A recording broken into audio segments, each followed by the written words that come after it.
дар ноҳияи кӯшониёни вилояти Хатлон сокини 36-солаи деҳаи Бӯстонқалъа аз ҷониби дугонаи худ барои талаби маблағи қарзаш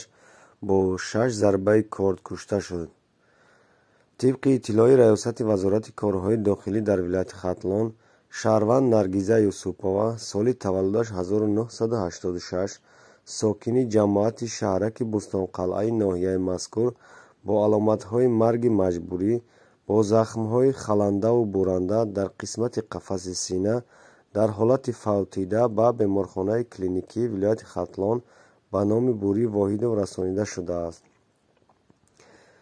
таври сомонаи Фараж иттилоъ додааст, гурӯҳи оперативии кормандони милитсия дар якҷоягӣ бо кормандони прокуратура ба ҷои ҳодиса ҳозир гардида муайян карда шуд, ки дар бадани ҷасад 6 захми халандаву буранда бо кор зада шудааст, ки ин боиси маргаш гардидааст. бо гумони даст доштани ба ин куштор шаҳрванд Абдулманонова Муноҷотхон соли таваллудаш 1984 сокини ноҳияи Кӯшониён аз ҳудуди шаҳри Душанбе дастгир карда шудааст. зимни пурсиш шаҳрванд Абдулманонова Муноҷотхон дар куштори шаҳрванд Юсупова Наргиза ба пуррагӣ иқрор шуд.